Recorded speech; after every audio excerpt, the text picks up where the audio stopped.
Albert A. Wall, the voice of the jungle, broadcasting on the DVC to all points unknown.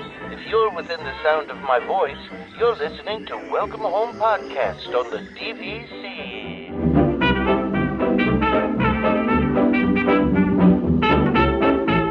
Hello and welcome to the Waitlist. I'm Trevor. No Tom this week. He is traveling at the moment. And so I decided that we're going to do a waitlist here. And we have Chris, who is going to give us a trip report. So welcome to the show, Chris. Hello. Thanks for having me. All right. So you told us that the reason that I think doing this trip report is very interesting is that you didn't actually do a straight Disney trip. You actually did an Adventures by Disney. Is that correct? Correct. All right. So, so I guess why don't you start by telling us about what exactly you did through Adventures by Disney, and then let's hear how it went for you. Yeah. So there's kind of two parts to this trip. The Adventures by Disney is the first part. The second part is we did an 8-night cruise on the Disney Fantasy. So We had initially booked the cruise on the Fantasy, and we were trying to figure out what we were going to do before the cruise to fill the time in London. And that's when we ultimately ended up doing the London short escape through Adventures by Disney. Oh, all right. So sorry, my first question is, so how do you book Adventures by Disney? I guess is the first thing I'd like to understand. So you have two main ways to be able to book it. The first is you can kind of book it directly through Adventures by Disney, but it's, I think, all through the telephone. So I don't really think you can go online to book it. We had a travel agent for the cruise. So we used the travel agent to basically book the ABD for us. Okay. And it's kind of an interesting process. So with this short escape, what happens is you get the information, you send it off, and then they need your deposit. And then for the short escape, and I think they've updated their system since then. But for this, when we booked it, we got this agreement from Adventures by Disney, and you have to return the agreement within so many days for them to book your trip and hold your trip. But it's not electronic, so you have to print it out, sign it, initial your pages, scan it, and then email it back to this just kind of vague Adventures by Disney email address. So it was very, very archaic, needless to say. So kind of sent all of it off, and I just copied the travel agent to let her know that, hey, we did it, we sent it. And then she kind of followed up with Adventures by Disney. It's like, oh, yep, confirmed it. They got what they needed. You're set. So it's very different than anything else. You're probably booking anything else with travel, where it was not very fast to know that things had been booked and confirmed and things were set. So it was a little interesting. So I will say one nice DVC member perk is, if you're a DVC member, if you book an Adventures by Disney trip after their kind of initial opening period, they give you the opening day rate. So we did save a little bit of money on it compared to if we had booked it like the day it opened to when we had decided to book the ABD.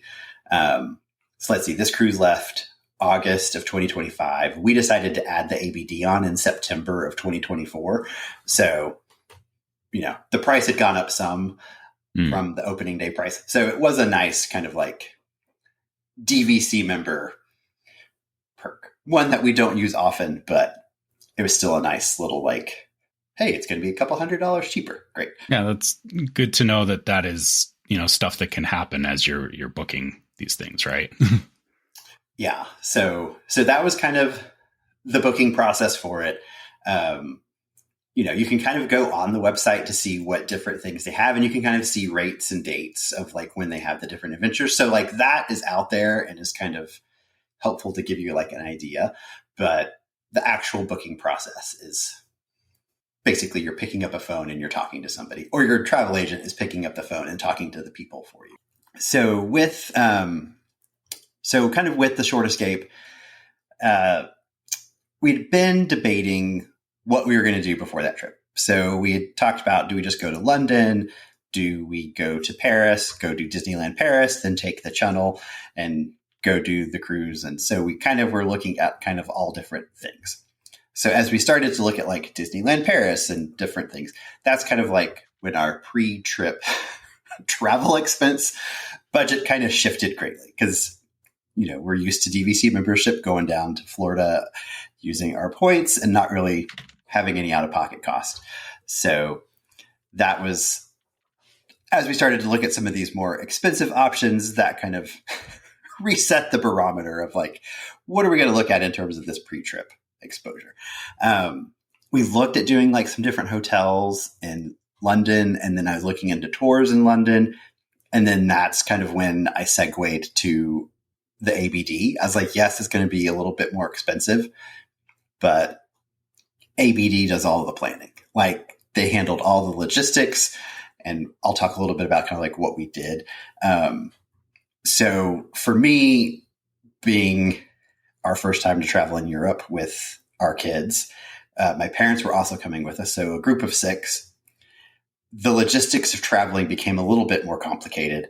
So I knew with the ABD, Disney would just handle it, and I didn't really have to think about anything else. So that to me was the big benefit, was we're going to have some great stuff set up through Disney, and I don't have to coordinate anything else. I just have to get our plane tickets to get us there, and then it's off. Like I can enjoy the trip. There's not anything else I've got to think of. Right. So, the one, or I guess, does it make sense that like AVD still kind of gives you almost that Disney bubble feel? Like it's not. I know obviously you're not in Disney, but like you said, it's kind of like that front to back vacation planning, right? Yes. I think it takes the bubble and puts it on like steroids. Okay. So, and I wasn't sure like what to expect from it. Like I'd listened to a couple different like podcasts where people have gone to do them, and they talk about it, but it still doesn't register until you're in it. So it's still going to sound weird as I'm telling people like it's on steroids, but you're not going to believe me until you actually like experience, because it's just very, I think you are like with Disney in general, I think we have a high level of expectation. Mm-hmm. So I try to like taper those expectations so that I don't have an unrealistic expectation. So I try to hold it back and check a little bit, but it was really good. Like there's not anything about it that I could really complain about. I mean, it was just great. Okay. So like you said, you were going to London for this particular one. So how did that, walk us through how it played out, I guess. And I guess, sorry, how many days was it that this particular adventure was? So we had some travel issues at the beginning of the trip. Okay. So the ABD short escape was, the cruise was leaving on Sunday. So the short escape was going to cover Friday afternoon, all day Saturday, and then get us from London to the cruise port Sunday morning. So we had added on an extra day to get in on Thursday to adjust a little bit to the time difference, to just kind of get settled before we kind of kicked off everything with ABD. So the short answer is we ended up getting delayed by a day. So we got in the day the ABD technically started. So that's where it was great to have the travel agent, because as our flight kept getting delayed, she initially contacted ABD on our behalf to let them know, hey, they're going to be getting in at a different time. And in the midst of being at the airport for several hours and our flights getting bumped later and later, and dealing with kids that are getting frustrated, parents that are also there, it was just great to hand that part off. Right. So you have the option that you can do for most of the things. You can do like a pre or post night stay at the hotel where they have the ABD. So we were planning to get into London the day ahead of time. We had tickets to go see the Hercules musical, and then just do a little bit of stuff around there. So thankfully didn't impact the ABD part. So kind of our abbreviated trip slightly was, we got in that morning. They have a representative at the airport once you come out with your luggage that has transportation set up for you. So we kind of meet the person that's holding the ABD sign. They confirm that we were the brown party. She helps get some of the bags and we kind of head off. And then they've got a spot where they could bring in kind of the van for us to get us from the airport to the hotel. So basically what happens with ABD is our group ended up being 4 families doing this short escape. So let's see, there was our 6, another family of 5, a family of 3, and then a larger family that I think they might have had 9 people, maybe 8 people. So a good size. I think they had room to go bigger if people signed up, but it was great for our first experience. But basically ABD meets you, each family, at wherever they're coming in from. So I know there was an option, like if we were coming in via the train. So if we had gone to Paris at the central train station, like an ABD representative would have met you at the train station to get you from the train station to the hotel. Oh, wow. So for each family, they coordinate your transportation from however you got to London, as long as you're either coming into Heathrow or the main train station, and they get your luggage loaded up. We had a pretty decent sized passenger van. I mean, it probably would have held 20 people easily. Oh, and I was thinking like a 10 to 12 person one, but okay. Yeah. Yeah. No, it was like it had like in the seat in the back where we sat, like it had like a little like tray table, like not even a tray table. It was like a table in the middle between like 4 seats. So they had water for us, and the kids were like, we have a table on this van. So it was, you already kind of like get like the all-star treatment. The kids were impressed. It had LED lighting in the van. So the kids were impressed by the lighting package within the van on our drive from the airport to London. So the hotel for the ABD is the Waldorf London Hotel. That's kind of in West End London in the theater district. I'm super glad that I did not have to drive in London. One, they drive on the opposite side of the road than I'm used to driving on.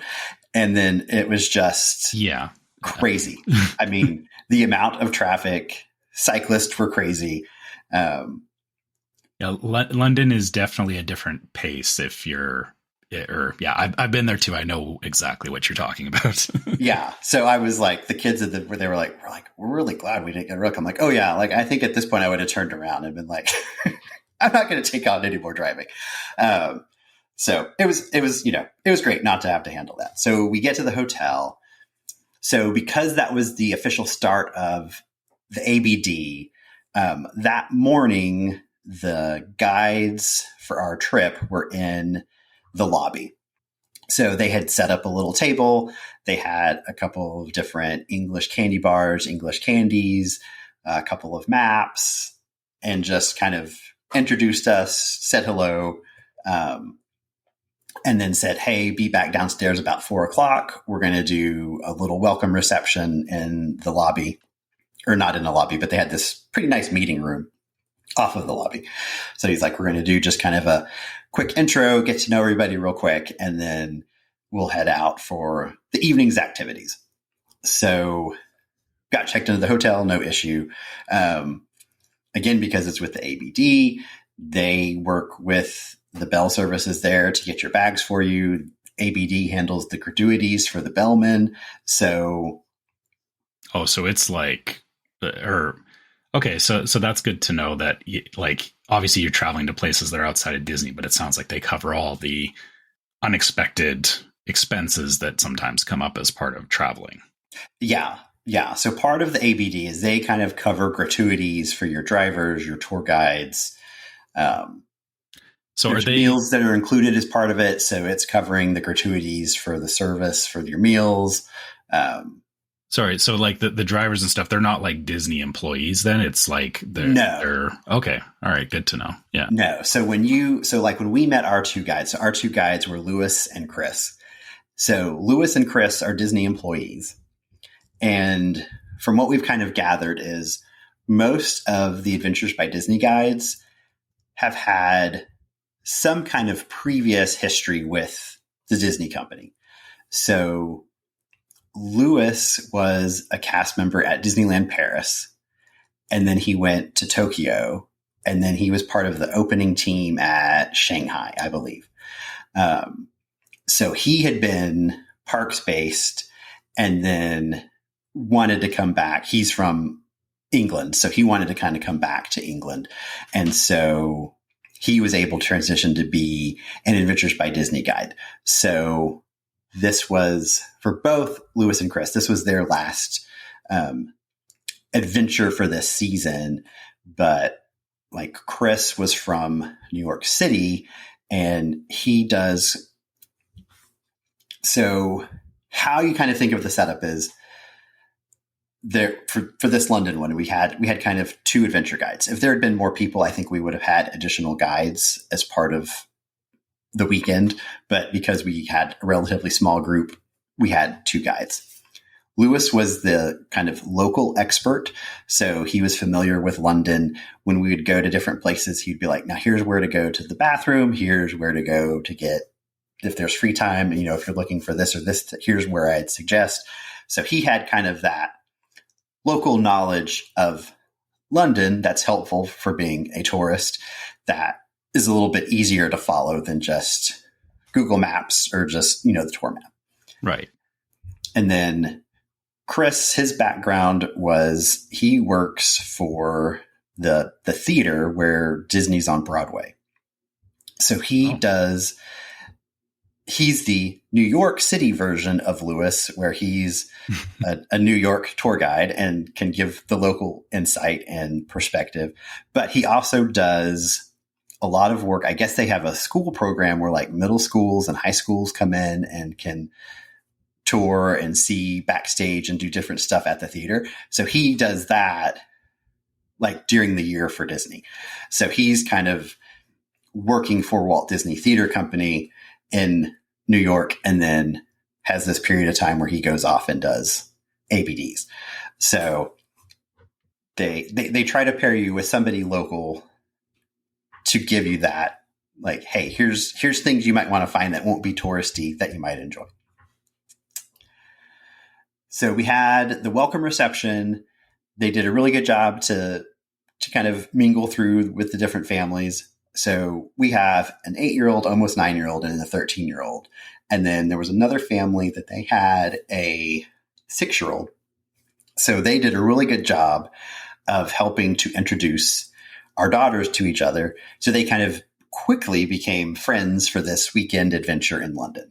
So I really commend them for helping to facilitate that, where when you show up and it's like you and one other kid close to your age, you may not really want to be away from your parents that much.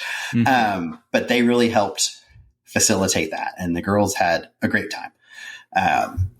So like I've heard about it, and then I got to see it firsthand of how they try to help facilitate things and help facilitate conversations, because they don't want everybody to just kind of be off and then their little group and feel like it's 4 different tours. They want it to feel like you are a group going together and experiencing this. So they don't make it feel forced. They made it feel very organic and fun. So, the welcome reception, they had various different like sodas, juices. If the kids wanted, for adults, they could have sodas, waters. They had beer, wine, beer that they had. I think they had some local London beer that was there that you could get if you wanted. And then kind of a little like light tray of snacks. So that was kind of for the mixer. 3 of the groups that were there, this was all our first ABD experience. The larger group, they were actually from Canada. I'm not going to remember the place, but they were within central Canada. Okay. That's a large amount of space. Yeah. It wasn't like one of the larger cities that I would have recognized. Mm-hmm. So I didn't quite retain it. But I think they had been on like 3 or 4 others. adventure by Disney's. Like they had done Australia. I think there was another one he told me that they did. But they had done a few different ABDs. So it was interesting to see, within our little group that most of us, this was kind of our first experience. I think all of us were DVC members that were there. So that was an interesting focus of that group, as we were all, and we were all also going on the cruise. So we were going to be together for a long time, whether we wanted to be or not. So after the welcome reception, we did a 15-minute walk from the hotel out to the River Thames. So this is another one of those cases where ABD tries to be cognizant and kind of respond to what the group needs. So my dad has some mobility issues that have kind of developed over the last few years. So he kind of realized that he wasn't going to be able to do this walk from the hotel down to the place for the river. So one of the ABD guys was like, no problem, we'll get you a cab. And I just figured they'd help get the cab set up, tell the driver where to go, and then send my dad on his way. But no, one of the guys just hopped in the cab, went with him for the cab. ABD picked up the cab fare for getting my dad from the hotel to the river, and was just great. There was another time over the weekend where my dad needed a cab, and then another person in the group decided, hey, if you're going to get a cab, I'm going to ride along too. I'd rather not walk. So it was good, because I think some people might have not, if they were uncomfortable, not have spoke up. But my dad was kind of like, hey, like, I know this is going to be longer than I'm going to be comfortable walking. And so, but I mean, both times one of the ABD guy helped get the cab, got in the cab with them, covered the cab fare. So it was great. Was there ever, or I guess that's probably why there was two of them there, I'm guessing, is that at any given point, if the group had to split up, you would have the guides kind of like split with the group as needed. So, okay. Yeah. Yeah. So that's Friday afternoon. Our first activity that we went to the River for is we did a speedboat ride on the River Thames. Mm-hmm. So we kind of walked through kind of this little part of London to get over to the river, got to the spot. And then they did split us up into two groups for that, because we had two boats.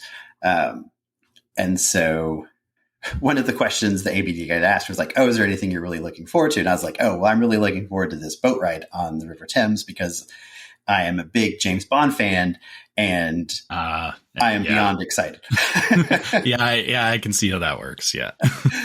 And so Lewis let the driver of our boat know that, hey, like, one of your passengers is a big James Bond fan. So we got the James Bond version of the boat ride. So I apologize to everybody else that was hoping to not get the James Bond version. But the one of the boat pilots then kind of went through and talked about different things related to James Bond. And he pointed out like different things related to like what we were passing by of landmarks within London along the river. Right. But, they incorporated Tower and stuff like that, right? Yeah. But they incorporated, the James Bond theme song. So as we were like blasting, hitting these waves and bouncing, the James Bond theme just blasts through the sound speaker on the thing. And then, sorry, that's very interesting that, like you kind of said, like you like the James Bond thing. And I'm surprised, like, I know it's a Disney thing, but it sounds like they kind of lean into whatever the group is interested in is what I'm hearing. Yes. So yes. They kind of tune it to what you're hoping to experience, not necessarily just like giving the canned version of whatever a tour would be. Yeah. And like the boat company, like they do have like a James Bond version of the boat tour. So it wasn't kind of like totally off the mark, but he still could have just not said anything, and I still wouldn't have cared. I would have still been ecstatic, but it was just, they were willing to be like, hey, you've got some Bond fans on the boat. If you want to do the Bond version of this boat ride versus the just full tourist attraction version. So I appreciated it. So it was very fun. After the boat ride, we then went to a pub for dinner. So probably 2 days before the ABD would have started, I got a text from the guides, and it said, "Hey, can you complete this Google form to do your ordering for the meals? Because we try to do the ordering ahead so the restaurants have it. If there's any allergy concerns, we can already get that in." Just to help facilitate the process so you're not having to wait to go through menus, order, do different things. So we'd kind of pre-ordered dinner ahead of time. So for that first night, you go to the English pub.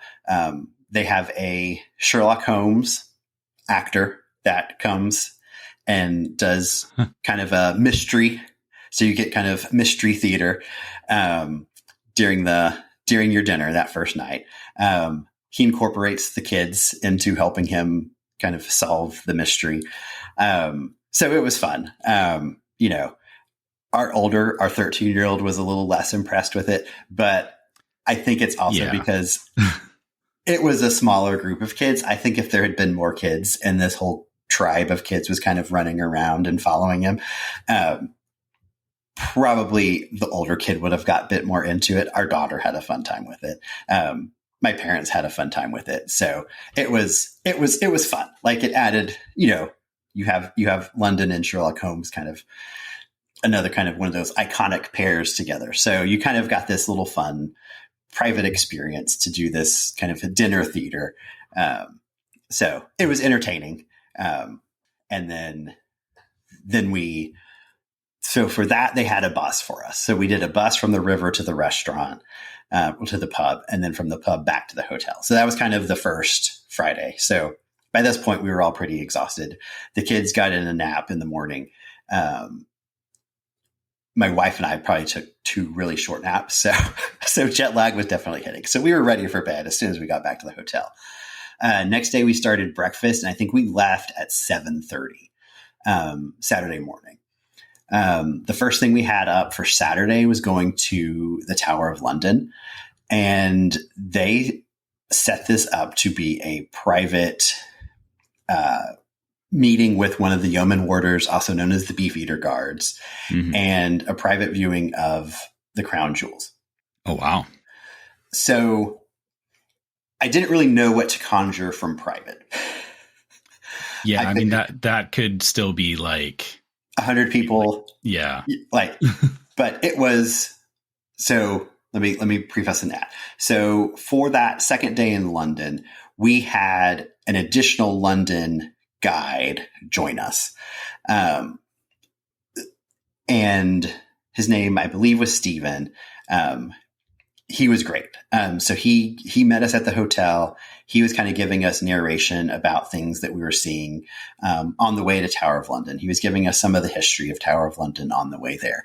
And then he kind of helps to facilitate a little bit of it. But so we kind of get to the Tower of London, get parked, get off, make our way there. We go through kind of the little checkpoint to get in, and then we go to meet our Beefeater, and it is literally just our ABD group, our new guide for the day, and then the Beefeater. So less than 25 people. It was beyond fascinating. So the Beefeater kind of goes about through the history of, the Beefeaters, how you become a current yeoman warder, and our actual person who was facilitating our tour when King Charles was crowned as King Charles. He was actually the one that was assigned to the crown jewels when they left the Tower of London to go be used for their coronation. So it was just fascinating to hear the history. The people that are the yeoman warders, they live at the Tower of London. So you see some of their family members walking their dogs.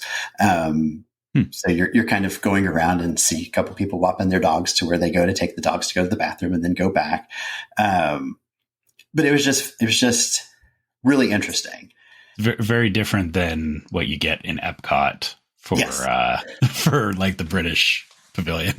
Yes. Yeah. Yes. And then he kind of led us through for about 30 minutes.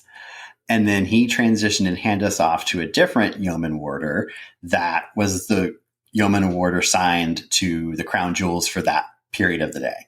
So then she took us through and did kind of the history of the various different pieces that make up the crown jewels and different things that they use during the coronation ceremonies and different things. So that was probably another 30 minutes or so that we spent with that yeoman warder. And it was really interesting. I mean, I didn't really have a strong sense of the crown jewels one way or another before we went, but like it became a big highlight.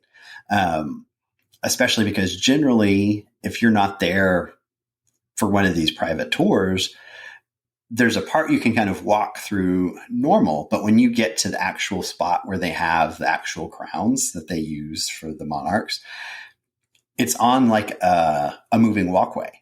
So I don't know what the speed of that moving walkway would normally be, but like while we were there, it was just turned off. And the yeoman warder, like she stopped. You could actually just stop and like look around and like I think there were 3 cases in that section that had the moving walkway, maybe 4, but she talked about each case and about each of the pieces in the case and which king or queen wore those or who it was made for and histories about some of the kind of iconic jewels that are embedded on those crowns. And it was fascinating. And then they showed kind of I'll probably offend some British people, but the royal ice bucket, for lack of a better word. And I think it was used at, I think, the coronation for Queen Elizabeth. They might have also brought it back out for the jubilation, or the Jubilee. But I think she said it held like over 140 bottles of wine in this serving vessel. And they poured the wine in it, and it had like a ladle that they'd use to scoop the wine out. And I think she said the scoop was like a bottle and a half of wine that would be scooped out of this. They could pour to serve. But I know they had said for one of the celebrations, like they had put champagne in it. And I think for that one, they had put ice with the champagne bottles to keep the champagne on ice until they opened the bottles. But it was just, it was very interesting. So we did Tower of London, saw the crown jewels. Then we had some time we could kind of walk around and go explore some of the different towers. So just, interesting history all in that place. And it's just kind of impressive to see these things that were built hundreds and hundreds of years ago that are still standing there. And, King Henry lived there. And this is, this was the spot where Anne Boleyn was beheaded and this person was just, all these significant historical things that you learn about. Just being able to see it in person was very, very, very cool. We then transitioned from Laudertown to St. Paul's Cathedral. So that was impressive as well. They certainly allude to Mary Poppins and, the Feed the Birds from the film, as we're on the way. They stop in the front steps of St. Paul's, right? Yeah. And so they took each group's pictures on the steps there, to get a photo on the steps there. So the ABD guides had different photo spots where they'd help take pictures of stuff. So like when we were at the Tower of London, like there's a spot where you can kind of see London Bridge in the background. So they took pictures for all the families there. They did it at St. Paul's Cathedral. After St. Paul's, we went to Buckingham Palace. That one, we didn't go inside. We just kind of went and walked the grounds and then did kind of a picture on the outside. But it was just very interesting.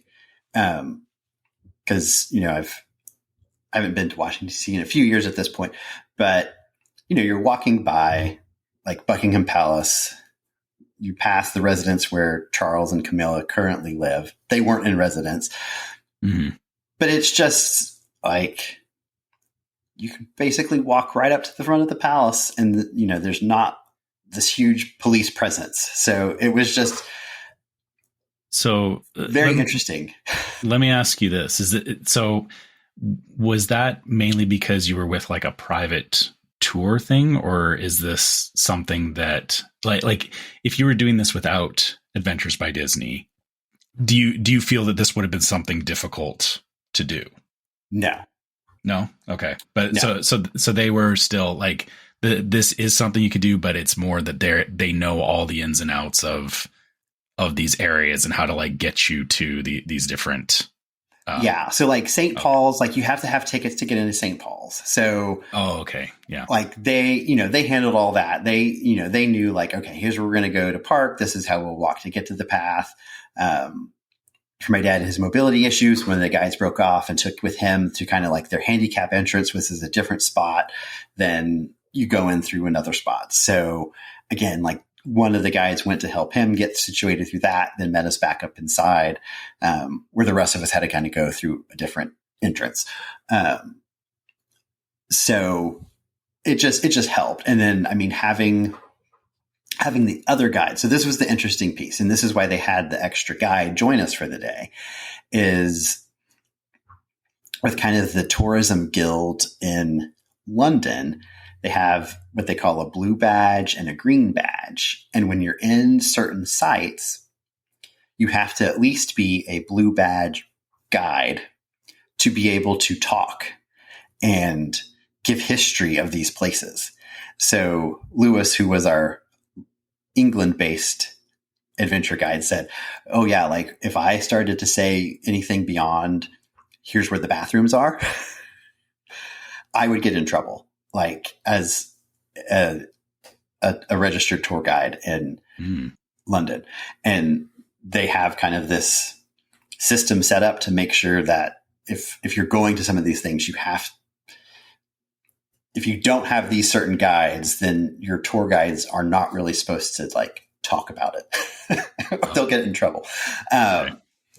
So that was kind of why Disney brought on, and I think they do this at other ABD sites, is they try to find local experts to kind of come and enhance the trip, because again, it's going to be hard to find somebody who has a Disney background, because they're wanting people with Disney background to facilitate the trips, to kind of have that Disney ethos with it.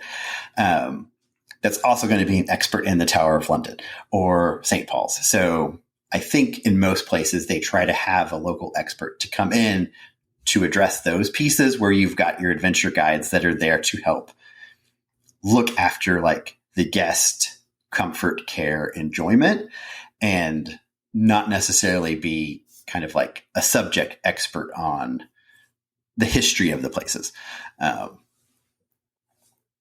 So it did help, just because then the tour guide knows, he went on to a lot of detail about different things within St. Paul's and some of the different tombs and memorials that are there. So we kind of went through to see some of those. So it made it more interesting for me, because I don't know if I would have sought some of those details out if the guide hadn't brought it up and said, oh, you may want to take a look at this memorial or tomb that's down in the crypt of St. Paul's. We didn't go up into St. Paul's. I think it's like 500 plus steps, depending on which level you're going to go up to go look at some of the art that they have higher up in the cathedral. We went down into the crypt instead of up above. But the crypt was interesting, because you have kind of various historical figures from British history that are buried there, or have memorials there. And then you kind of get to a position where it then transitions, where they have kind of a cafe and a gift shop. Of course. Yeah. But then another thing is, and then while we were there, we saw this is, they had a priest, they do kind of an hourly prayer in the cathedral. So while we were there was one of the hourly prayers, where the priest comes up, does the prayer for that hour, and then makes themselves available to answer questions about either the church or about the history of the building, or different things that they could potentially answer. So it was a reminder of like, hey, you're actually in a working place of worship. And we saw they had like a wedding that day. They must have different chapels, because we saw people that were at the entrance to try to get in that were dressed up very nice for the wedding. But, we never saw like the wedding group actually out. So it was an interesting piece to learn about. And then, the tour guide, as we were going back to the hotel, had pointed out a couple of points where you could still see kind of damage from World War II and the bombings from World War II. So it was interesting to kind of see that perspective. We got back to the hotel for the afternoon. They do an afternoon tea, which kind of also split as kind of a late lunch. So that was kind of set up. And then we had some free time for a couple hours that afternoon. So you could walk if you wanted to take the underground and go somewhere else within London. We kind of just walked around that area a little bit more. And then we came back and then we went and did our farewell dinner that night. That was at a restaurant, conveniently enough, called Brown's, that we could walk to. Nice. So, had a good dinner there. No Sherlock Holmes actor there.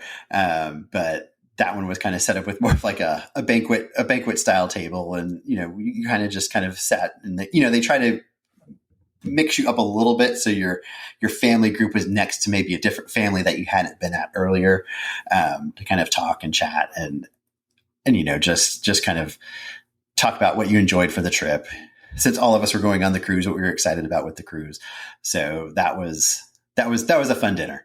And then, so another thing with ABD is, there are pins. So typically for each evening you would get a pin. The Saturday morning, as we started off on our adventure, they had a pin that they gave us. At the farewell dinner, the guides had also got, Paddington has had kind of a resurgence in London. Yeah. So they had got little Paddington bears for each of the families, and then like little plushies and yeah. Okay. And then tea. They got some tea for everybody to take as well. So the guides had got a little souvenir thing to give out to all the groups to take with them. So that was great. The day 3 is when we kind of wrapped up, had breakfast, and then they kind of handled the transfer from London to Southampton, which was, with traffic, ended up being probably about 2 hours from the hotel to Southampton. So for this ABD escape, how they had things set up were, if you were in concierge or one of the basically first 3 groups that would board the cruise ship, you would kind of keep your boarding number, 1, 2, or 3. If you happened to be above that, which I think everybody in the group was above that, you got an earlier boarding group of group 4. So they just said, once you get to the terminal, they should have it noted that you shouldn't be in, I think we were like group 11, maybe, that we would now be group 4. So you got to board the cruise ship earlier than your kind of initially attended boarding time. So I know I covered a lot of different things there. Any questions you had, or anything you wanted to know more about?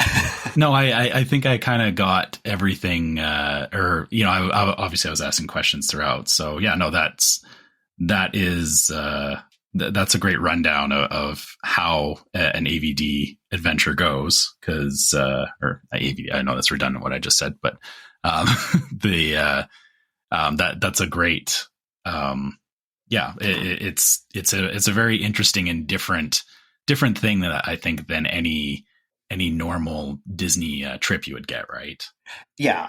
Well, and then for the disembarking, they had sent so what'll happen is over the course of the trip, the guides will text, they kind of have your family group as a text group. So they can kind of text you updates. So they're like, oh, let us know how many bags you would like us to come get and load on to the coach for you tomorrow morning. And then we'll come, a porter from the hotel will come starting at 8 a.m. to pick up bags to load those for you. And then you just need to bring down whatever else you might need for the rest of the morning. So, I just texted them, said, hey, this room will have this many bags. This room will have 2 bags. This room will have 1 bag. And, we just had get our backpacks. And then I think we had like one carry-on bag that we still wanted to have in the room just to finish brushing our teeth and stuff after breakfast. So again, really didn't have to think about, oh, we've got people plus luggage plus elevator trying to get off, go to the lobby at the same time. Like there wasn't any of that. It was just seamless, smooth. Mm-hmm. Here's this, we're going to the next thing. And you know, it was just smooth. I mean, that was the nicest part was we got there. We just got to enjoy it. When my dad needed some extra assistance, one of the guys would kind of peel off and kind of help him. So I could kind of still stay with my kids and wife and enjoy that time together. So for me, it was also nice that they kind of helped look after my dad and mom too. So it wasn't just me needing to be the one to always peel off to help them if they needed something. So it was just very good. And, you know, they do a really good job, even though it was like a 3-day kind of adventure. They did a really good job of trying to really get to know families as best they could in a short period of time. So I could only imagine over some of those longer trips with ABD guides of like the connections you must make, because they're, again, like there's reasons that they've been with Disney and then kind of get selected for these roles. And it sounds like they get a pretty good pool of applicants each year when they open up, that lots of people are wanting to move to that way. So I think Disney's able to kind of pick some of the like standout people that are really good at facilitating kind of connections more than, we'll say knowledge, if that makes sense. Right. Yeah, no, that's, so you also said that, so sorry, are you, or this finished up your AVD portion, yep. Right? You said you had the cruise now. Yeah. So we had all this, and then we still had 8 more days of vacation. Yeah. So what did how did the cruise play? It wasn't I'm trying to go back and remember now. Was it the you said it was a Royal Caribbean cruise? This was the Disney Fantasy. Oh, sorry, the Disney Fantasy. Okay, sorry. Yeah. Yeah. So I'll be a little bit more brief for this one. Yeah. Fantasy was fantastic. We were on the Fantasy in December, so familiar with the ship, great crew. So our first stop, we were in Zeebrugge. So that kind of made it the 8th night, as we had to stop in Zeebrugge. We had a great time. Like this was probably our highlight stop. I had booked kind of a private walking tour, and it included like a little canal boat ride. So we started with 6 for the ABD, and then my sister and her family, they met us up for the cruise. So then we became a group of 11. So I booked a lot of things just direct with third-party providers because we had 11 people in different castaway statuses, and I didn't know if stuff would be available. So I kind of did our first ever kind of like third-party bookings. And we ended up getting a fantastic tour guide named Yves that is from Belgium and has his own tour company called the Beardbarian. So he had this massive beard that just was epic that my daughter was entranced with. And he found out later when I looked up his details, because he was actually booked. I had booked through like the third party group, and they booked him. So it was kind of just happenstance that we ended up with him. But when I looked up his details later, like he had been a history major. He was telling us that during the non-tourist season, like he's in a Scottish-Irish rock band group. So he's just a performer. He was really good at telling stories about the history of where we were. So it was just engaging. It was fun. It was just great. Like he just did a great job through the tour, made it interesting, made it fun. He'd get animated, and you'd see kind of the other tour groups kind of like looking over at him as he'd kind of be doing voices and doing the story. And, but but it was great. So it made a good transition from being like with our ABD guides that were very engaged with us. It's like to continue that on. And then he had some really good recommendations on where to get really good Belgian waffles. I mean, it was like melt in your mouth. Like they were so soft, fluffy, and just delicious. So not sitting under a heat lamp for a period of time or anything. No, they were made on like to order, and we had 11 people. So we backed up the line to get we shared subs. We didn't order 11, but we still ordered a lot. So that was just really, we had a great time with that. So if you're ever in Belgium and looking for a tour, he does them all across Belgium in different cities. The Beard Berrien, that's my big plug. Check out the Beard Berrien if you ever need a tour guide in Belgium. The next day we were at sea. So we hit gold this past spring break for us, March, with DCL. So on some of their longer sailings, they do this special reception for Pearl, Platinum, and Gold Castaway members.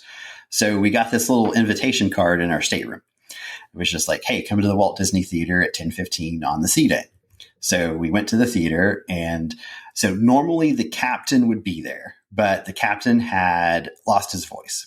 So the cruise director was there, and he kind of facilitated it. But what they did is we did Aladdin is one of the big stage shows on the Fantasy. There's Aladdin, and then Frozen, and then Believe. So for Aladdin, they did the scene Whole New World. So we watched kind of a very small, intimate performance of Whole New World. And then they brought out quite a bit of the stage crew onto the stage and then talked about the stage crew. And then they did it again, but this time they did it with all of the calls that the stage crew is executing while they're doing the song. So you can actually see like how the process of making the show was. Yeah. And so, spoiler alert, if you're ever on the Fantasy, when they do Whole New World and they're on the magic carpet, there's a whole lot of smoke that rolls out. Mm-hmm. So if you're in those first few rows in the Fantasy Theater, you're going to get this stage smoke like all over you. But when they did the second version, they hold the smoke so you can see the mechanics, and then you're hearing them go through the different commands and stages that they're using to make sure the carpet is doing what it's supposed to be doing. So it was interesting to see. So that was kind of that little special reception. And then at the end of it, they were like giving out packaged Mickey bars, like the Rice Krispie ones, or crisped rice, as I think the package says. They were giving those out like by the handful. Oh, wow. So we took a few, and then I think one of the kids ended up going by in one of the shops after, and I think they ended up coming into the shops because they still had a lot of extras left, and we're just giving them to people in the shops. Like, do you want a Rice Krispie treat? Yeah. So that was cool. That's good. It's, extra magic, right? Share the magic. Yeah. Yeah. So we weren't really sure what to expect, but that was interesting. The next day we were in Haugesund, and for that one I had booked it was a small group tour. And so that one took us through one of the beaches, which was probably like 30 minutes away from the port. And then we were supposed to go by to meet a local fisherman, but I don't think the fisherman was there that day. But we went to see kind of the fisherman's memorial that they had built not too far from it. So that was a nice area to kind of go see.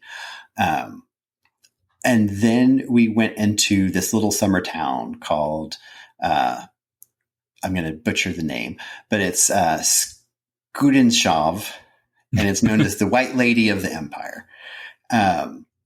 And what they did is at some point in the mid 1900s, they basically kind of made it like a historical village.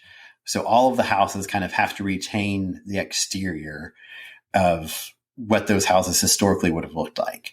So is it like a lived in historical village, or is yes. it like so it's not like a museum thing? No, it's not a museum. Like, I think some people like it's their summer homes, and then I think some people live there all year, but I mean, it's maybe 1,000 people. I mean, it's just a small little village, but there's like a old hotel there that we stopped at, and they had like a Norwegian Danish that we had, and then you could have coffee or tea with it. And then like went and explored like the cellar. Like they've now converted it to like little tables down there, but it used to be like the brewery for the inn was down there when they would brew their own ale. So it was just this very quaint old inn that, you know, it's kind of run as a bed and breakfast at this point and has, I think, 3 rooms. And originally was like a 6-room inn, but then they converted 3 of the bedrooms to bathrooms. So we didn't see that part of it. But then in that little village we walked, and then they had kind of a grocery store, and that one had Norwegian pancakes with like crumbled up bacon you could get added into the pancake. And those were very good. That's what we had for lunch. I would say it was almost more of like a crepe consistency, more than like if you think of like a thicker pancake. Right. But it was just, think of like very crispy, crumbled up like bacon bits in the middle of a crepe. Was there anything, I guess, comparable? Because obviously, like you're over in Europe. Was there anything that you could compare it to that you've had elsewhere, or was it like that unique? I would say, I mean, we've never got them. I would say probably because the pancake was so thin and it was more like a crepe. I'm thinking maybe if you found like a good like savory crepe, like a but then like almost fried it. You said like because it was like crispy. Yeah. Or was it okay? Yeah, like it was good. Like there's not anywhere like, I mean, I'm in North Carolina. There's not anywhere in North Carolina that had anything close to that. I bet. Yeah. Like we'll make crepes at home, but it wasn't quite the same. Like it was different than like a crepe we make at home, but not kind of what I think most people would think of like as a pancake, but it was quite good. And then the last part of that is we went to St. Olav's Church, and that is kind of one of the big sites from where the Vikings were in the late 800s, early 900s. So we got a little bit of Viking history and heritage there, which was interesting. So it was a good tour. Like we enjoyed it. It was fascinating to see. And like the St. Olav's Church, that's where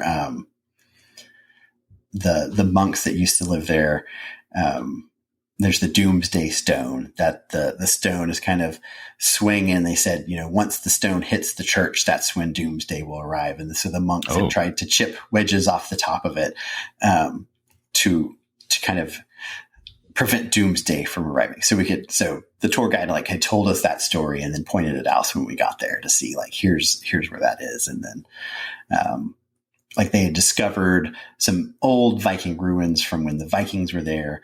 So they've got some pictures and stuff from there. And she said, you know, in the future, they might try to historically rebuild some of those to have. But she's not sure because there's like another place you can go. We didn't go do it, but you could take a boat from the port and it takes you to kind of give you a Viking experience. It's like a Viking camp. So you kind of go through like a whole series of challenges to see if you meet the mettle to be a Viking.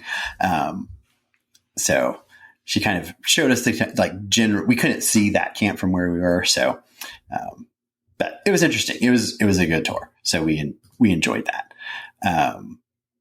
We were then supposed to be in Njordfjorded, but we ended up having to change ports and we ended up going to Olden.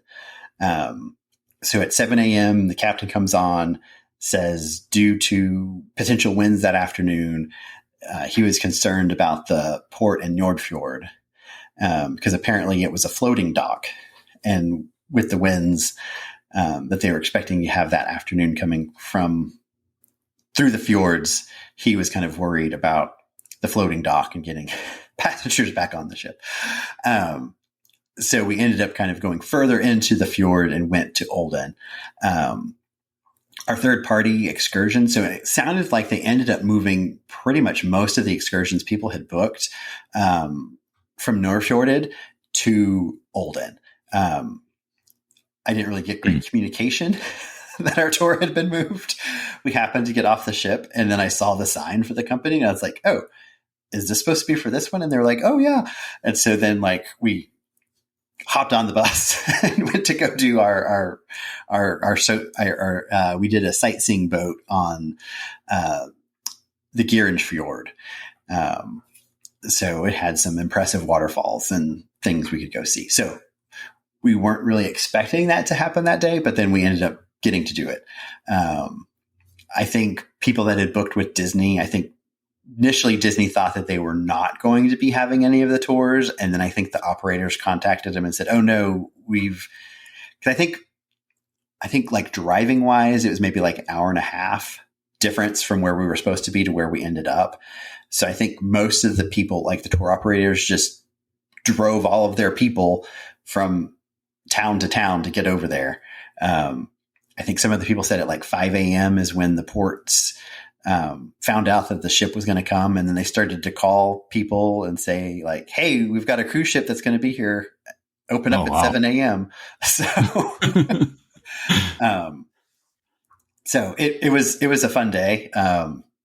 It was, let's see, to get to where we took the boat to go out further into that Gearan Fjord was about an hour and a half. So we had about 3 hours on the bus, an hour on the boat for the tour. So, I mean, it took up most of our day.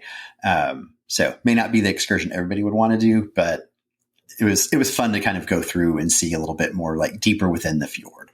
And then the really cool thing about Olden is they have this tradition where they play music as ships leave their port. So you had like a send off. Yeah. Okay. That's kind of cool. So most of the ports Olden was by far the smallest, like port authority area we were at. Okay. Because basically like you pull up, we dock, they have like a small little office. And then like once you are clear of like, I don't know, 50 feet maybe, there's a pub. And then the gift shop's just right across the road. And then there's like houses where people live like right across the road. So, I mean, you're like in town. So yeah, they just set up these massive speakers at the pub. And then one of the guys that I assume he was with the Port Authority, he might've been with the pub, I don't know which, just started playing music, and it was like alternating different songs. And then like they were picking up different flags because they had different flags from different countries kind of along the patio of the pub. And they were waving the flags in the air to do the send off. And then they would do a song, and then the fantasy would play some of the songs from the ship horns. And then they would do another song, and then the fantasy would do some more horn songs. So it was like a back and forth. Like, yeah, it was this back. It was very cool. And then the other interesting thing is, so since this was the fantasy's first time at these ports, whenever a new ship comes, like the local authorities like present it with a plaque. So at each of our different stops, they had in like near the guest services desk on the atrium level, they had them on display where you could kind of see the plaques that they had received. And then in Olden, like at the pub, they gave them a DCL flag. So when we were leaving, they had a DCL flag hoisted up on the flagpole waving. And then I think there's somebody in Olden that he like collects like cruise ships. And so I guess he has like models of all these different cruise ships. So somebody from the fantasy found him and gave him, because somebody had posted about it in the Facebook group for the sailing, about this guy and how he has all these different cruise ship models from the ships that have ported in Olden. So it was cool. Like it was unexpected, but it was neat to learn kind of a little bit about that. And, the send off was fun. So everybody enjoyed it. So then we left Olden, and then we went to Stavanger. For Stavanger, we booked a tour with through the cruise line, and that was the Stavanger Olden New Tour. The Newport was the Petroleum Museum that is very close to the port. So if you're ever in Stavanger, if you wanted to learn about the history of petroleum in Norway, it's an easy walk. I feel like that resonates very similar to what Maelstrom kind of showed off at the end. Like there was, I don't know if you remember the final scene in Maelstrom before they changed it. There was a big like offshore oil tanker, or not oil tanker, but oil Platform. rig. Yeah. Like so it's that kind of like showing that kind of I guess I don't know if it's history or what, or like something relevant to Norway. Yeah. No. So both my parents were geologists. And so my dad had worked for Phillips Petroleum, which was the company that initially did a lot of oil exploration in Norway. And so he knew different people in the oil industry in Norway because my dad did international exploration. So it was interesting for him to kind of see, because they had Norwegian press and different things within the museum talking about like when the fields were discovered, and then it was talking about Phillips. And so for my family, it was interesting to see this connection because that's what I grew up with, was my dad dealing with these different oil fields in different parts of the world. So, so it was interesting for us to see that and then to go tour. And then, but I mean, again, Norway, they talk about this quite a bit. You know, in the 90s, they established kind of this oil fund to help sustain Norway into the future. And then they talk about, you know, things that Norway is trying to do to also not be totally reliant on oil and gas exports for their kind of like sustaining future going forward. So it is interesting. And, and I'll add this piece is like we did this museum and there's one other museum we did. Both museums had scavenger hunts for the kids that were included in your admission. So it was just like, here's this map, here's some stickers, here's what you're supposed to find. Once you find the things, bring it back and they get a prize. So for our 8-year-old, it was great because it was kind of, hey, here's this activity we can go around to do to see some stuff. So I think she ended up getting rocks at both, which she was excited because they were like geodes. They were like, but they were shiny rocks. Like those, like adventure things they do in Disney, like same kind of thing where like you go around and get stickers or something at the end. Yeah. So just if you're ever at a museum in Norway, see if they've got a scavenger hunt. I think adults could do it too if they wanted, but they were trying to make a point to let the kids know that if they wanted to do these scavenger hunts for a prize, they could. Ideally they are usually targeted towards the kids. Yeah.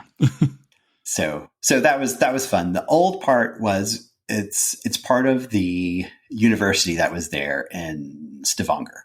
But there was this area where they had old ruins from kind of the Viking era, and above. So what's interesting is they didn't excavate the ruins. They built above the ruins and they built replicas of 3 different buildings that would have been this little village back in the 800s. And so they kind of go through and tell you a little bit of like how things were set up. And they're like, okay, well, when the winter would come, this is where they'd put the animals. So the animals would be in here. And then they designed the building to try to capture the heat from the animals to move through to help heat the house. But you just hopefully don't get too many animal smells if the wind's coming the wrong way. So that was cool. And then since it was a Disney excursion, and I don't know if they do this for all of them, but we ended up seeing this twice. So when we were in Bruges, we happened to run into a Disney Cruise Line photographer, and she was like, "Oh, are you on the Disney ship?" And I was like, "Yes." And she's like, "Oh, well, we'll take your picture." And then when we were doing this old and new tour, there was a photographer that was on the bus. So when we were at the village, like she had set up at one of the spots because they had like some swords, like some play swords. And so then they were doing like pictures with the kids could take holding the swords and, doing poses with their swords there in the hillside. So yeah. So, I mean, they kind of had photographers from the ship kind of come out with some of these tour groups that could take photos for you while you were there. And then it'd just be linked back to your cabin when you got back on the ship. So that was cool. Like we haven't really, like when we've done the Caribbean sailings, we haven't really done a lot of tours. So I don't know if on those, if they have a photographer that comes out or not, but in Norway, they did have photographers out. and some of the ports. Yeah, I guess I've never heard of that or I guess, to be fair, I've not actually done any cruises, so I don't have a point of reference, but I feel like that's, Disney's trying to do something a little extra, right? Yeah. Like it feels like, an add-on thing that they're kind of doing. Yeah. And then our last port day was Saturday, and we went to Christiansand. And so for that one, we had 2 excursions. We booked another speed sightseeing boat that was third party that we did that morning. And that was really fun. It kind of took us around, and we kind of saw some of the little smaller islands, and the driver was kind of telling us, basically these are kind of like summer houses, and you have to have a boat because it's, this little island, and you take your boat from this dock to get over here. And then you bring, your provisions you need for while you're there with you. But it was just beautiful scenery, and like all the houses were like really well maintained. So that was just enjoyable to just kind of go and see. And then he kind of took us in. We came back in, kind of brought us in pretty close to see our ship. So that was fun. And then the afternoon we had booked through Disney, there was a mineral park. So we went and did the mineral park. It was okay. I think if we had skipped that one, everybody would have been okay. My parents enjoyed seeing the different rocks and different things, but it was a relatively not for everybody. It's not for everybody. It did have a really nice play area outside. So I think if you had some younger kids and wanted a spot where they could just run around and play, and it seemed to be a nice park to get away from the ship. But I would say it was not the highlight, and it'd be okay if you passed on the mineral park. Mm-hmm. They had some impressive looking gems and stuff there, but it also had a pretty decent bus ride to get in and out from where the mine was. But again, my parents are geologists, so I kind of booked it with their interest in mind of my dad likes to see rocks and different things. So this will be a highlight for him probably. So that was the cruise. We had another sea day. For getting back to London, I booked through a group called International Friends. We went to the Cotswolds and to Oxford and did kind of a tour through that area the Monday we got off the ship. So that was good. We booked a hotel room at Heathrow just to be close, because I'm glad I did, because I learned on our drive from the airport to get to the original hotel for London, the kids were like, how much longer? And I look on the map and it'd be like, oh, it says we're 2 miles away, but it's going to still be 25 minutes. Yeah. Getting around London is not quick. Yeah. So on our flight was scheduled to leave 10 Tuesday morning. So it's okay. We didn't have to factor in you weren't trying to get across London to get to Heathrow. You were close enough. Makes sense. Yeah.